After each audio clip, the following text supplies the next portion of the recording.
2019 ಫೈಟ್ಗೂ ಒಬ್ಬ Young politician ಬರ್ತಾ ಇದ್ದಾರೆ, ಸಪೋರ್ಟ್ ಮಾಡೋಣಪ್ಪ ಅನ್ನುವ ಆಲೋಚನೆ. 5 ವರ್ಷ ಆದಮೇಲೆ ಈಗ ನೀವಾಗಲೇ ಪಳಗಿರೋ ರಾಜಕಾರಣಿ, ಈಗ 2024 ಈ ಲೋಕಸಭಾ ಚುನಾವಣೆ ಅಪೋಸಿಷನ್ ಪಳಗಿರೋ ರಾಜಕಾರಣಿ ಅಲ್ಲ ಹರೀಶ್. ನಾನು ಇನ್ನೂ ಕೂಡ ನಾನು ಫಸ್ಟ್ ಡೇ ಯಾವ ಒಂದು ಐಡಿಯಲಿಸಮ್ನಿಂದ ಬಂದಿದ್ನೋ ಅದೇ ಐಡಿಯಲಿಸಮ್ನಲ್ಲಿ ಇವತ್ತು ಇದ್ದೀನಿ. 2019 ಎಲೆಕ್ಷನ್ಗೆ ಹೋಗೋ ಟೈಮ್ನಲ್ಲಿ ಎಲೆಕ್ಷನ್ ಹೆಂಗಪ್ಪ ದುಡ್ಡು ಹೊಂಚೋದು ಅನ್ನೋಂಥ ಟೆನ್ಷನ್ ಏನಿತ್ತೋ ಇವತ್ತಿಗೂ ಅದೇ ಒಂದು ಇದರಲ್ಲಿ ಇದ್ದೀನಿ. ನಾನು ಹೇಳ್ತಾರೆ ಅಪೋಸಿಷನ್ ಪಾರ್ಟಿಯವರು ನಿಮ್ಮನ್ನು ತುಂಬಾ ಪ್ರಯಾರಿಟಿ ಟ್ರೀಟ್ ಮಾಡ್ತಾರೆ, ನೀವು ಬಂದ್ರೆ ನಿಂತ್ರೆ ಮಾತಾಡಿದ್ರೆ 100% ಮಾಡ್ತಾರೆ. ಡಿಫ್ರೆನ್ಸ್ ಏನು ಅಂತಂದ್ರೆ 5 ವರ್ಷದ ಹಿಂದೆ ನಾನು ಜನರ ಮಧ್ಯೆ ಹೋದಾಗ ಒಬ್ಬ ಯಂಗ್ಸ್ಟರು ಇವನಿಗೊಂದು ಅವಕಾಶ ಕೊಟ್ಟು ನೋಡೋಣ ಅಂತ ಇತ್ತು. 5 ವರ್ಷದ ನಂತರದಲ್ಲಿ ನಮ್ಮ ಆಯ್ಕೆ ಸರಿಯಾಗಿತ್ತು ಅನ್ನುವಂಥ ಒಂದು ಭರವಸೆ ನಮ್ಮ ಜನರಲ್ಲಿದೆ ಅನ್ನುವಂಥ ಕಾನ್ಫಿಡೆನ್ಸ್ ನನಗಿದೆ. I have been tried, I have been tested and I have been trusted. ಈ ಇಡೀ ಪರೀಕ್ಷೆನ ನಾನು ಜನರ ವಿಶ್ವಾಸವನ್ನು ಗಳಿಸಿದ್ದೀನಿ. ನಮ್ಮ ಕಾರ್ಯಕರ್ತರ ವಿಶ್ವಾಸವನ್ನು ನನ್ನ ಕೆಲಸದಿಂದ, ನನ್ನ ವರ್ತನೆಯಿಂದ, ನನ್ನ ಬಿಹೇವಿಯರಿಂದ ನಾನು ಗಳಿಸಿದ್ದೀನಿ ಅನ್ನುವಂಥ ಕಾನ್ಫಿಡೆನ್ಸ್ ಇದೆ. ಆ ಕಾರಣಕ್ಕೋಸ್ಕರನೇ ಇವತ್ತು ನಾನು ನಮ್ಮ ಎಲ್ಲ ಫಸ್ಟ್ ಟೈಮ್ ಪಾರ್ಲಿಮೆಂಟಿಗೆ ಎಲೆಕ್ಟ್ ಆದಂಥ ಸಂಸದರ ಪೈಕಿ ಬೆಸ್ಟ್ ಡೆಬ್ಯೂಟೆಂಟ್ ಪಾರ್ಲಿಮೆಂಟ್ ಪ್ರಶಸ್ತಿ ಕೂಡ ನನಗೆ ಕೊಟ್ಟಿದ್ದು. ನಾವು ಅವಾಗ ನೋಡಿ ಕೇಳಿ ನಿಮಗೆ ಓಟ್ ಹಾಕಿದ್ರು, ಈಗ ಹಂಗಲ್ಲ 5 ವರ್ಷ ಆದಮೇಲೆ ಅಳೆದು ತೂಗಿ ಓಟ್ ಹಾಕ್ತಾರೆ. 100% ಹಾಗೆ ಓಟ್ ಹಾಕಬೇಕು. ಒಂದು ಪ್ರಜಾಪ್ರಭುತ್ವದ ವಿಶೇಷತೆ, ಸ್ಪೆಷಾಲಿಟಿನೇ ಅದು. ಜನ ಮನ್ಸಿಗೆ ಬಂದಂಗೆ ಹೆಂಗೋ ಓಟ್ ಹಾಕಲ್ಲ. ಪ್ರತಿ ಕ್ಷಣ ನಿಮ್ಮನ್ನ ಜನ ಜಡ್ಜ್ ಮಾಡ್ತಾ ಇರ್ತಾರೆ. ಪ್ರತಿ ಕ್ಷಣ ಇವ್ರು ನಮಗೆ ಸರಿನಾ ಇಲ್ವಾ ಅನ್ನುವಂಥ ಒಂದು ಅಸೆಸ್ಮೆಂಟ್ ಜನ ಮಾಡ್ತಾ ಇರ್ತಾರೆ. ಹೋದ ವರ್ಷದ ಚುನಾವಣೆಯಲ್ಲೂ ಕೂಡ ಜನ ಪ್ರಥಮವಾಗಿ ಓಟ್ ಹಾಕಿದ್ದು ಈ ದೇಶಕ್ಕೆ ಪ್ರಧಾನಮಂತ್ರಿ ನರೇಂದ್ರ ಮೋದಿ ಅಂತ ಒಬ್ಬ ನಾಯಕತ್ವನ ಅವಶ್ಯಕತೆ ಇದೆ ಅನ್ನುವಂಥದ್ದು. ಈ ಚುನಾವಣೆಯಲ್ಲೂ ಕೂಡ ಪ್ರಿಡಾಮಿನೆಂಟ್ ಫ್ಯಾಕ್ಟರ್ ಅದೇನೆ.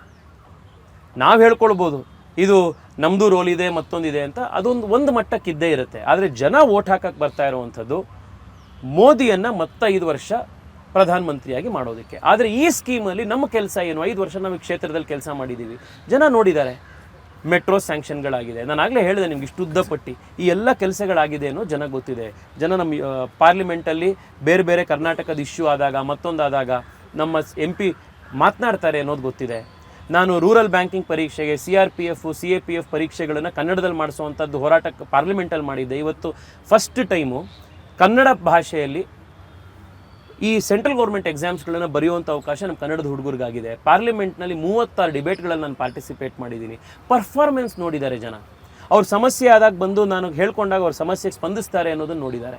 ಕಷ್ಟ ಇತ್ತು ಮತ್ತೊಂದು ಅಂತ ಹೇಳಿ ಅವ್ರ ಮನೆಗೆ ಹೋಯಿತು ಅಂತಂದರೆ, ಆಫೀಸ್ಗೆ ಹೋಯಿತು ಅಂತಂದರೆ ಅವ್ರು ಸಹಾಯ ಮಾಡ್ತಾರೆ ಅಂತ ಗೊತ್ತಿದ್ದಾರೆ. ಹುಷಾರಿಲ್ಲ, ಡಯಾಲಿಸಿಸ್ ಬೇಕು ಅಂತಂದರೆ ಅವರು ಫ್ರೀ ಡಯಾಲಿಸಿಸ್ ಸೆಂಟರ್ ನಡೆಸ್ತಾ ಇದ್ದಾರೆ ನಮ್ಮ MP ಅನ್ನೋದು ಗೊತ್ತಿದೆ. 2,000ಕ್ಕೂ ಹೆಚ್ಚು ಜನ ಬಡ ಮಕ್ಕಳಿಗೆ ನಮ್ಮ ಕಾನ್ಸ್ಟಿಟ್ಯೂನ್ಸಿಲಿ 10,000 ರೂಪಾಯಿ ಸ್ಕಾಲರ್ಶಿಪ್ ಕೊಟ್ಟಿದ್ದೀವಿ, ಪ್ರತಿ ಮಗು ಓದಬೇಕು ಅಂತ. ಯಾಕೆಂದರೆ ಇವತ್ತು ಏನೂ ಇಲ್ಲದೇ ಇದ್ದಂಥ ಮಕ್ಕಳು ಸಪೋರ್ಟ್ ಮಾಡಿದ್ರಿಂದ ಈ ದೇಶಕ್ಕೊಬ್ಬ ಅಂಬೇಡ್ಕರ್ ಸಿಕ್ಕಿದ್ದು, ಒಬ್ಬ ಅಬ್ದುಲ್ ಕಲಾಂ ಸಿಕ್ಕಿದ್ದು. ಈ ಎಲ್ಲ ಕೆಲಸ ಮಾಡಿರೋದ್ರಿಂದ ಜನ ಜಡ್ಜ್ ಮಾಡಿದ್ದಾರೆ. ಬಿಜೆಪಿ ಮತ್ತು ಬೆಂಗಳೂರು ದಕ್ಷಿಣ ಲೋಕಸಭಾ ಕ್ಷೇತ್ರ ಅಂತಿದ್ದ ಹಾಗೆಯೇ ನೆನಪಿಸ್ಕೊಳ್ಳೋ ಒಂದು ಹೆಸರು ಅಂದರೆ ಅದು ಅನಂತಕುಮಾರ್ ಅವರು.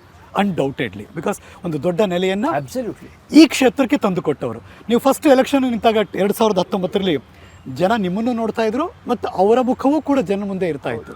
5 ವರ್ಷ ಆಯಿತು. ಅವರ ಕುಟುಂಬದ ಜೊತೆ, ಮೇಡಮ್ ಜೊತೆ ಎಲ್ಲ ಒಡನಾಟ ಹೇಗಿದೆ? ಇವತ್ತು ಬೆಳಗ್ಗೆ ಕಾಕತಾಳೀಯವಾಗಿ ಮೇಡಮ್ ಸಿಕ್ಕಿದ್ರು.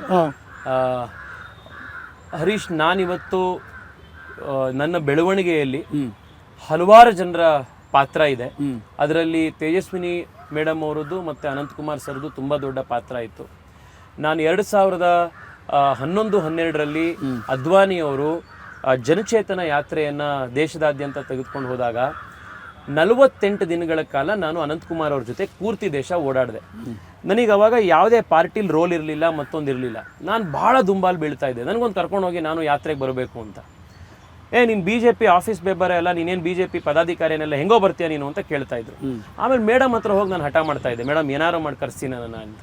ಸರಿ, ಅನಂತಕುಮಾರ್ ಅವರದ್ದು ಸೋಷಿಯಲ್ ಮೀಡಿಯಾ ಹ್ಯಾಂಡ್ಲು ಮಾಡು ನೀನು ಅಂತ ಹೇಳಿ ನನಗೊಂದು ಕ್ಯಾಮ್ರಾ ಮತ್ತು ಒಂದು ಸಣ್ಣದೊಂದು ಲ್ಯಾಪ್ಟಾಪು, ಒಂದು ಇಂಟರ್ನೆಟ್ ಡಾಂಗಲ್ಲು, ಇದನ್ನೆಲ್ಲ ಕೊಟ್ಟು ಟಿಕೆಟ್ ಮಾಡಿ ಭೋಪಾಲಿಗೆ ಕಳಿಸಿ 40 ದಿನ ಅನಂತಕುಮಾರ್ ಅವ್ರ ಜೊತೆಗೆ ನನಗೆ ಇಡೀ ದೇಶ ಓಡಾಡೋದಕ್ಕೆ ಅವಕಾಶ ಮಾಡಿಕೊಟ್ಟಿದ್ದು ಮೇಡಮ್. ನಾನು ಎಷ್ಟೋ ಸತಿ ಪಾರ್ಲಿಮೆಂಟ್ನ ಇವತ್ತು ಭಾಷಣಗಳನ್ನ ಜನ ವೈರಲ್ ಆಗಿರುತ್ತೆ, ಇನ್ನೊಂದು ಕಡೆ ಮಾಡಿರ್ತಾರೆ, ನಾನು ನೋಡಿರ್ತೀನಿ. ಆದರೆ ಅದಮ್ಯ ಚೇತನದ್ದು ಎಷ್ಟೋ ಕಾರ್ಯಕ್ರಮಗಳಾದಾಗ ಅಲ್ಲಿ ಕಾಂಪಿಯರಿಂಗ್ ಮಾಡ್ತಾ ಇದ್ದಿದ್ದು, ಸ್ವಾಗತ ಭಾಷಣ ಮಾಡ್ತಾ ಇದ್ದಿದ್ದು, ವಂದನಾರ್ಪಣೆ ಮಾಡ್ತಾ ಇದ್ದಿದ್ದು ನಾನು. ಮೇಡಮ್ ಕರೆದು ನನಗೆ ಅವಕಾಶ ಕೊಡಿ, ನೀವು ಅಲ್ಲಿ ನನಗೆ ಪರಿಚಯ ಆಗಿದ್ದು ನನಗೆ ನೀವು ಅದಮ್ಯ ಚೇತನದಲ್ಲೇ ನಿರೂಪಣೆ ನಾನು ಮಾಡ್ತಿದ್ದೆ. ಅಲ್ಲೇ ನೀವು ನನಗೆ ಆಕ್ಚುಲಿ ಫಸ್ಟ್ ಪರಿಚಯ ಆಗಿದ್ದು ನೀವು. ನಾನು ಇಷ್ಟುದ್ದಕ್ಕೆ ಅಲ್ಲಿ ಬರ್ತಾ ಇದ್ದೆ ಮೇಡಮ್ ಹತ್ರ ಇದನ್ನ ಮಾಡ್ತಾ.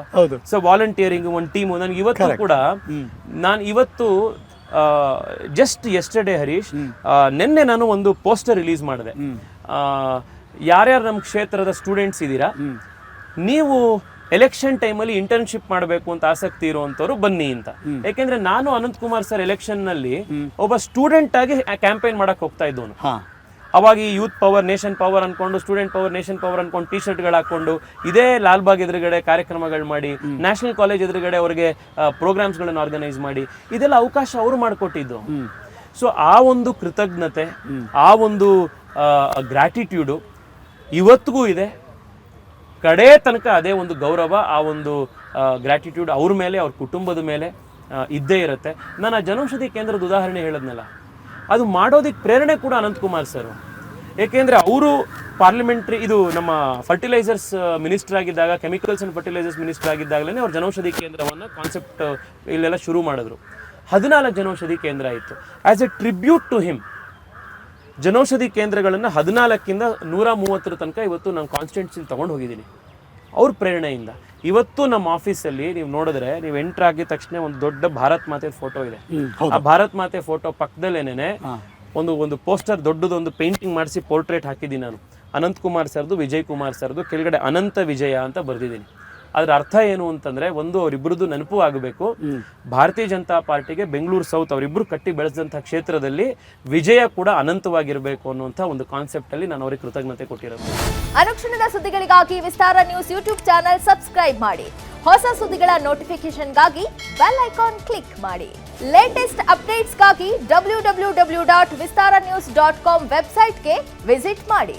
ಅಂಗೈಯಲ್ಲೇ ಜಗತ್ತಿನ ಸುದ್ದಿ ತಿಳಿಯಲು ವಿಸ್ತಾರ ನ್ಯೂಸ್ ಕನ್ನಡ ಆಪ್ ಡೌನ್ಲೋಡ್ ಮಾಡಿ.